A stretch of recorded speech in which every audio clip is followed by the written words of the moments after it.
Just keep punching. Just keep punching. What was going to happen? Break. It was going to break. And it broke big, didn't it? Yes, sir. I'm proud of y'all. Proud of y'all. Guys, we had multiple guys step up and make huge plays. Well, after the interception, I felt like, okay, well, now we're back in. They're shaking now. They're I'm not gonna say scared, but they're nervous that we can come back because everyone knows we're a second half team. Like we come out and strike in the first half too, but second half we really kick it up because of the coaching. We go over what we messed up on and get right. Hi, everybody, and welcome to another edition of The Huddle, Baker's High School Huddle, where we talk high school football with you. Frank Frangi along with Justin Barney from the Florida Times-Union, getting to a crucial time in district play right now, isn't it? Yeah, a lot of games we saw last week that had some district championship implications, playoff implications, but a lot of the season still left to play out, and it starts this week. All right, well, one big game we have really talked about throughout the course of the season here, and we've been kind of waiting for Mandarin Sandalwood, haven't we? A 1-8A affair, a Gateway Conference affair, and a gigantic game Friday night at Sandalwood. Let's get right to it. Mandarin and Sandalwood. Eli Peters was going to have a lot to say about how this thing went. One of the most heralded recruits in town. Now, Mandarin got off to a good lead, 7-0 on an Andre Kearney run. But boy, after that, Justin, it was all Sandalwood in the first half. Yeah, Sandalwood really in this second quarter alone, 21 points. Eli threw the ball well and short yardage runs too by both Eli and Logan Wright. That's a touchdown pass to Philip Banker after a pass to McCorker set it up. So Sandalwood was off and running, and they continued along here. This is Braden Matz running the ball right here for Sandalwood. Boy, they look good. Or Eli scored the touchdown after the Braden Matz run. They look good. Yeah, they did. Eli coming back from an ankle injury the week before, and he looked very, very good, especially confident throwing that ball to Phil Binker, Braden Matz, and R.Z. McCorker in that first half. A pass to Matz right there. That sets up this touchdown, or certainly this ball down near the goal line. I tell you what, they banged it. They threw it to near the goal line, and then they gave it to Logan Wright to bang it in from 2 yards away, and it's 14-7 Sandalwood right here. Yeah, Logan's been one of the surprises, the first guy in town to hit that 1,000-yard mark this year. Very, very big addition to Sandalwood. Big physical running back for Sandalwood, and Sandalwood playing very well at home in this game. Now, this is Sandalwood defense ran to the ball as well. It was offense and it was defense. That set up another Logan Wright run. This gets it inside the 5-yard line. He got loose, didn't he? Remember, it's already 14-7 at this point. Wright got it inside the 5-yard line, and that set up a touchdown run by Eli Peters. All of a sudden, it's 21-7. Sandalwood lead. So Sandalwood off to a great start in this first half. They lead 21-7, but there was an interesting end to the first half, wasn't there? Yeah, Sandalwood has played very good schedule this year, played well, 6-1, lost to Lee, but nonetheless, they came out in that first half supercharged and really stuck at the Mandarin. Mandarin, I don't think knew what hit them, but really a good finish to the end of the first half by Mandarin. Devin Waters a pick of Eli Peters there to end that first half. A little bit of a strange transition, a couple penalty flags there on Mandarin to end that first half. So. Let's develop that just for a second because it affected the game later on. Andre Kearney, the running back, and Devin Waters, two Mandarin guys, had a little dispute amongst themselves, didn't they? They called a penalty, and that affected Kearney later on in the game. Yeah, that's true. Devin Waters, a penalty on the play, and also Andre Kearney, they had a little bit of a disagreement, and both those guys drew flags. And really would come back to bite Mandarin later on that second half. All right, Sandalwood led 21-7 at the half. Let's get right to second half action now in a huge game, a huge 1-8A game. This is Tyler Greenlee, the terrific quarterback for Mandarin, deep to Aaron Adams. That's a big play down into Sandalwood territory. And now, how big was this play? On fourth down, they go for it. Greenlee, a 17-yard touchdown pass to Adams in the corner of the end zone. You were at that game. That kind of turned the tide a bit, didn't it? Yeah, it was a huge throw. I mean, you don't get that conversion right there. I mean, let alone a touchdown doesn't have to happen there, but you get that touchdown and really sets the tone there for Mandarin what they're about to do. That made it 21-14, and then Devin Waters, his second pick of the day. That's a pick six, and now suddenly, just like that, it's 21-21. Sandalwood and Mandarin are tied, and now the Mandarin defense took over. Boy, they played well after this. Yeah, I don't understand. Sandalwood's in their own side of the field, and they opt to go for it on fourth down here in a short yardage situation. Mandarin stops them, and you really got to question why they decided to do that. Now a little bit of a pooch punt, sort of, by Peters, and guess who? Devin Waters. He's off and running again. Boy, this guy's a good-looking player, isn't he? Runs it down in there, and next thing you know, it's 28-21. Mandarin leads the game. Mandarin really roared back in the second half of that game, Justin. You know, Coach Brian Braddock felt that punt return right there was the back-breaking play, the biggest play of the game for Mandarin. Sinan Kantarovich with a 32-yard field goal. That makes it 31-21, and Mandarin continued to play that great run defense. Yeah, just something happened between halftime and at the start of that second half. Mandarin's defense just came out inspired. Nothing big, nothing even long there. All right, muffed, and now here's another problem. Boy, trouble with special teams for Adam Geis's team.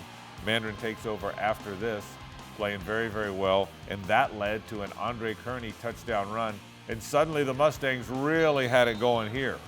Yeah, it's you know, that play, the punt return, and then also the muff punt snap. In addition to Mandarin's run defense, I mean, just everything snowballed for Sandalwood. 38-21. The Saints aren't out of it yet. They tried to battle back behind one of the best passers in the area. That is Eli Peters. He drops back here, made something out of nothing, and hits Daniel Bender. Again, they're down 17. At this point, they feel like they're still in it until this play. Anthony Brown picks off Peters, and it was just that kind of night. That set up more offense from the Mustangs. They weren't done yet. Tyler Greenlee back on offense. This is to Zach Netting after a little scramble play. And another huge completion. It went on to be 45-21. Mandarin on this touchdown run by Mekhi Jackson. And now the Mustangs were off and running. Yeah, that was really kind of the kiss of death, that last interception. 3 picks for Mandarin, 2 of those by Devin Waters, the other by Anthony Brown. And really, Sandalwood, when Sandalwood's not passing right, the running game suffers as well. Yeah, that Peters pass to Braden Matt set up Eli's 1-yard touchdown run. That would be the final point. They didn't get a 2-point conversion. That made it 45-29. But an oh, by the way, score at the end of the game. Mekhi Jackson runs it in from 11 yards. And Mandarin goes on to beat Sandalwood 52-29. That was an impressive win. 52-29 for a team, Justin, that trailed 21-7 at the half. Yeah, that was, I mean, you hear the story, the tale of 2 halves. That's such a cliche, but in this case, so very true. I mean, Brian Braddock, coach of Mandarin, said at this game, you know, they were bullying us around at halftime. They were knocking us around, out-physicaling us.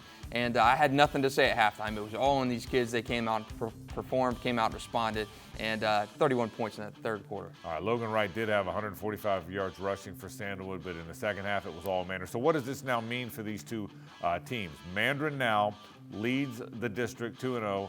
Sandalwood in 2-1 is 2-1, still in good position to make the playoffs. Yeah, Sandalwood, you know, there was more at stake for Mandarin in this game than there was at Sandalwood. Sandalwood's already been through a good portion of the district. All they have to do is beat DeLand or hope DeLand loses somewhere along the way, and they're in the postseason. Sandalwood's pretty good now, and they laid it to them in the second half. How did that happen? You know, I think Brian, when he came in, he said he wanted to build something sustainable, put in a foundation in place where they can survive and thrive every year when you don't have guys like Andre Kearney coming through your program. And I think that's what you've seen, getting these guys to buy in and believe that they can compete with the local teams. And that was big. You know, they lost to First Coast in a 1-possession game last year. That was a big loss for Mandarin, even though it showed that they could play with those guys. And I think that confidence in what Brian has brought to the team, instilling in that for them, has been big. You always got the feeling, Justin, if you ever got the right guy in place there, it was sort of a sleeping giant, didn't you? Yeah, that's the big thing at Mandarin, getting that right guy in there. They had a good coach in J.D. Hall, who unfortunately passed away. They had a couple coaches since then, and it just did not work out for whatever reason. But Brian Braddock brought that mentality. He came from St. Augustine, a good program coach with Joey Wiles, brought that mentality, instilled it at Mandarin, and got those guys in that Mandarin area, the Mandarin Athletic Association guys, the Pop Warner guys, buying in and believing that they could be something very quickly in the process, and they certainly have. And congratulations again to Mandarin and Coach Brian Braddock. We'll take a break, but when we come back, other games to talk about, including our Gateway Conference Game of the Week. That, Providence Episcopal, Bishop Kenny, Ponte Vedra, and a whole lot more, so come on back.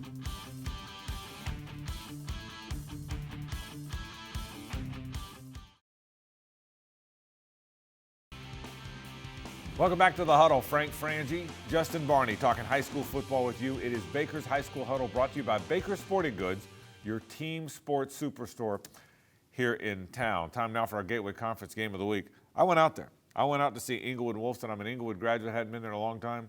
Boy, what a terrific job Marcus Miller's done with that program. Yeah, you know, Marcus, when he first got that job, he talked about really this kind of season right here. He wanted to see where they'd be 3 or 4 years after he had a chance to build that program. And if you're Marcus Miller, how can you not be happy with where you've come from an 0-10 team to a 5-2 team? All right, let's get to the highlights from this game. It was Inglewood and Wolfson, one of the great rivalries in town forever. When I was a kid, they played it on Thanksgiving morning. Now they play it during the regular season. And really, this was all Inglewood. K.J. Jefferson, good little quarterback, ran that one in. Now he throws it in the corner of the end zone to Jamil Padgett, who's a good player.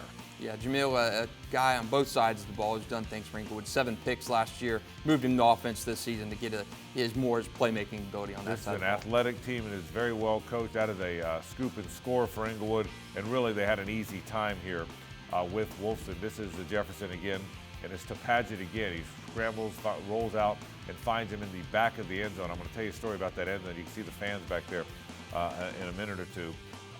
Defensively, they were very good too. They ran to the ball. Again, I don't know how they'll do against some of the better teams in town, but certainly they got a chance to get to the playoffs, and they deserve that. It's a team that really runs to the ball. Very good defensive team, coached by Matty Miller, Marcus Miller's brother. Yeah, Inglewood, I mean, when you look at Inglewood, their defense last year was really, really good. I mean, Jamil Padgett, 7 picks, and a couple other defensive backs very well too. Yeah, they find the ball. It's just a very well-coached defense, and you can see that really throughout the course of the day. It was a well-coached defense all day long, around the ball, rarely out of position. Again, Wolfson's a team that struggles, I know that, but it's a team that is around the ball an awful lot. They're pretty good on offense as well, and they've got a few playmakers on this Inglewood team, particularly out wide. They've got some good running backs, but out wide they've got some decent playmakers on this team. Aaron Hall's another player, doesn't get as much attention as Padgett does, but he's an awfully good receiver. You see him right here. So it's more than just 1 or 2 guys for Inglewood. Yeah, you need that too. I mean, you're going to face some good teams in this district. St. Augustine's, the Nice. You're going to have guys that stretch the field. I'll tell you what. I was out there. Some people. It was kind of almost like a reunion time for some people that went to school there a little more recently than I did. But the end zone was packed with alumni. The stands were packed. They turned away fans. When I got there, we did the radio show, Justin, and got there.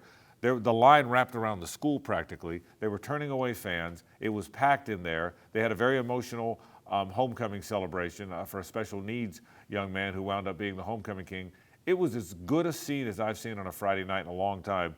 Good for Marcus Miller and those Inglewood people for kind of rejuvenating football interest at a school that hasn't had a lot of it of late. Yeah, you look back, I mean, when was the last time Inglewood has had that type of crowd, that type of magnetism around? You probably have to look back to the Rasheed Mathis days in the late 90s, the early 2000s. And, I mean, Marcus Miller, what he's done there has just been fantastic. I mean, when he took over that program, it's an 0-10 team when he came in. I know his first couple years were rough, 0-10, 1-9, but he's been building. And you see that paying off this year. 5-2, a chance at the playoffs. Just a fantastic job that he's done over there at that program. No question about it. So congratulations to Inglewood. They beat Wolfson, and they're in good shape in their district. We'll talk about that a little bit later on in the program. Let's change gears a little bit now.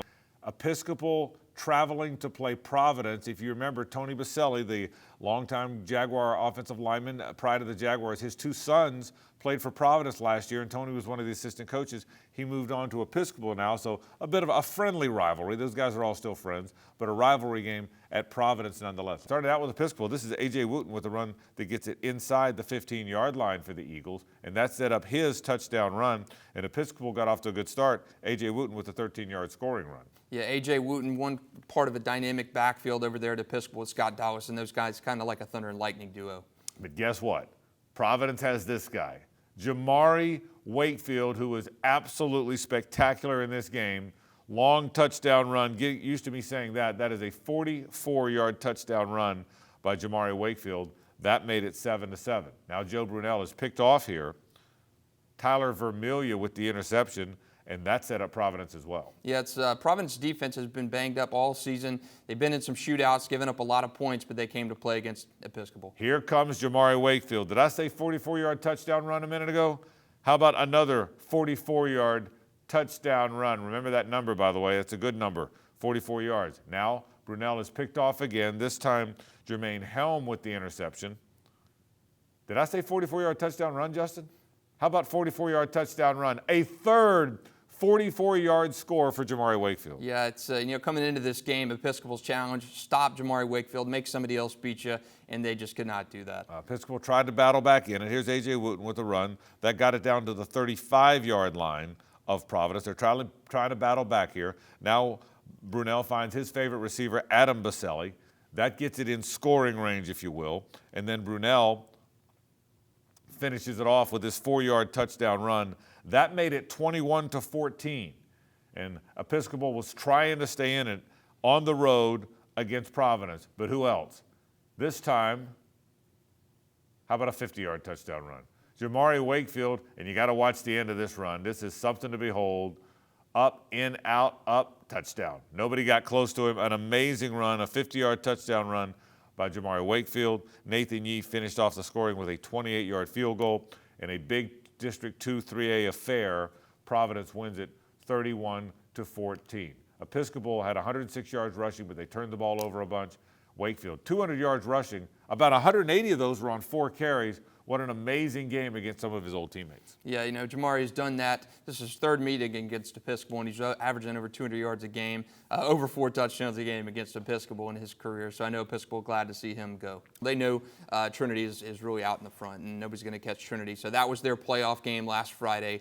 Providence wins. Episcopal's going to probably stay home, barring something crazy. All right, let's get on to one more of key district matchup. District 4 5A. Ponte Vedra was at home against Bishop Kenny, 2 teams that have played very well. Kenny's been dominant in this district, but it wasn't their night tonight. This one was going to be all Ponte Vedra. Nick Tronti right here, a 27-yard touchdown pass to Jarrett Stepp. They got a 2-point conversion. That made it 8-0. Tronti wasn't done, though. A 65-yard pass right here to Marshall Few. That's also going to go for a touchdown. Boy, Ponte Vedra, the Sharks played very well this night. The saying about the quarterback or a good player makes the guys around him better, and that's exactly what you got with a quarterback in here, Nick Tronti. Hal Swan with a 1-yard touchdown run. Now Swan wasn't done either. This is a screen pass catch from Tronti. He's going to go 67 yards with this. Boy, before you blinked, it was 29-0. Ponte Vedra all over Bishop Kenny. A lot of good highlights we're seeing here, but a lot of good movement after the catch for some of these guys catching the ball. Boy, no question. This is Reed Perry now for Bishop Kenny. The Crusaders were trying to get back in it despite the fact that they were down 29-0. Nolan Carr is a pretty good quarterback. Didn't have Julian Ingram, who's his terrific receiver. This is a pass to Aaron Fudge. But Kenny's only going to go as far as Carr can take him. At times, he threw the ball pretty well this game. Yeah, it's not having Julian Ingram really hurts. You had Charles Wade last year catching passes. Julian Ingram was that guy this year, and he's been banged up. Carr was able to connect with Aaron Fudge on this touchdown pass. That got Bishop Kenny on the scoreboard. That made it 29-7. But, folks, this was all Ponte Vedra. Tronti went right back to work. A 70-yard touchdown pass right here. And I'm telling you, this was all Ponte Vedra. They led at this point 36-7. Reed Perry is hit again, and an easy win here for Ponte Vedra. They go on to beat Bishop Kenny in a key district game. There you see the district now. Ponte Vedra 3-0 in the district. Parker and Kenny still fighting in that thing. West Side as well. There you see the district. Real quick comment, 30 seconds here on Wolfson. Wolfson's got a lot of players in that district, but boy, that program's really struggling, isn't it? Yeah, it's the turnover with the coaches and just having the players. Yeah, you need to have a coach there who can build something, and they've just not had that stability in quite some time. And better players are going to look for better opportunities, and I think you've seen that at Wolfson. Hopefully they turn the corner. We'll take a break. We've got our recruiting update, our recruiting spotlight, and Alumni Corner. That's all coming up, so stay with us. Do you want your team to be the best-looking team in town with the absolute best gear? Then you want Baker Sports. Since 1997, Baker Sports has been the stop for sporting goods, equipment, and gear, and has long been preferred by more college and high school teams in Northeast Florida than any other company. Middle school, youth, and Pop Warner, they all use Baker Sports. Baker Sports has the best design specialist, embroidery professionals, and silkscreen artists in town. For the best in sporting goods, it's Baker Sports. Welcome back to Baker's High School Huddle. We talk high school football, and sometimes we talk about guys who used to play high school football in the area. Frank Frangie, Justin Barney with you. Our Alumni Corner was pretty easy this week, wasn't it? Derrick Henry, 32 carries for 236 yards. His career game in what's already been a terrific college career. Yeah, Derrick, we saw it every week when he was around here getting things done at Yulee. But, his previous high in yards a game was 148. 236, and just a fantastic game against an SEC opponent and a game he needed to win against Texas A&M in a 41-23 win. Derrick, I think his best years, I don't think they're behind him. I think they're ahead of him. Congratulations. Our Alumni Corner goes to Derrick Henry. How about our recruiting spotlight? Well, each week we give you a player to watch from our area that is signed, or committed, I should say, to a school to play college football. Rick Wells is an interesting one. Committed early from Raines to go to Florida. He's a nice receiver. He's going to help that Gator passing game. Yeah, you talk to recruiting analysts or coaches about Rick Wells. They mention his size. He's 6'0", 185. His catch radius, he catches anything near him. And third of all, his blocking ability. He can just simply lay out players on running routes. I mean, he is just a fantastic, fantastic blocker. This is from the Saturday game against Jackson. Look at that throw. He's an athlete. Obviously, he's going to play wide receiver, not quarterback, but he's a pretty good athlete. He's a guy that can go get the football for sure. Rick Wells is an awfully good-looking player, and he's going to wind up helping that Florida football team a great deal. There's the Gator Chomp. Rick Wells on his way to play for Florida. You know, it's going to be interesting very quickly as we talk recruiting for a second. Not long ago, guys would go to Florida because Florida wasn't getting the top-name guys. I think that's changing already under the Jim McElwain era. I think you're already going to see, I saw a 3-star running back decommit because they've got a couple 4-stars. So Rick Wells is going to be a good player that will help that program. Yeah, I think so too. I mean, I think his size, for one, coaches love the ability to block, and I mean he plays with a nasty streak. I don't think you see, if you look at his stats this year, doesn't have those stats that jump off the page. So Range has been just hammering teams, haven't needed to throw the ball a lot. But Rick Wells still contributing. I think he's a player. I think we haven't seen his best. I think his size, his ability, his physique, he's got a chance to be a big-time star at that next level. When we come back, we'll look ahead to next week as we get closer and closer to the end of the season in high school football. Stay with us.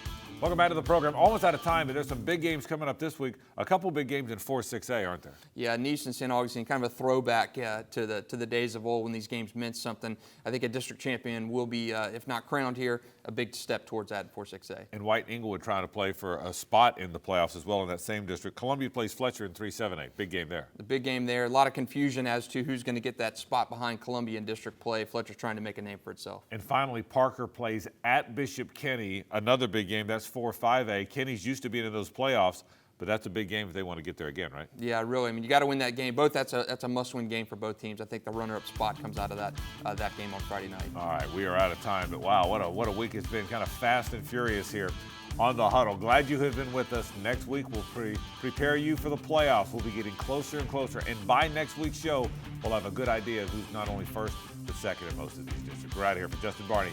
I'm Frank Frangie. So long.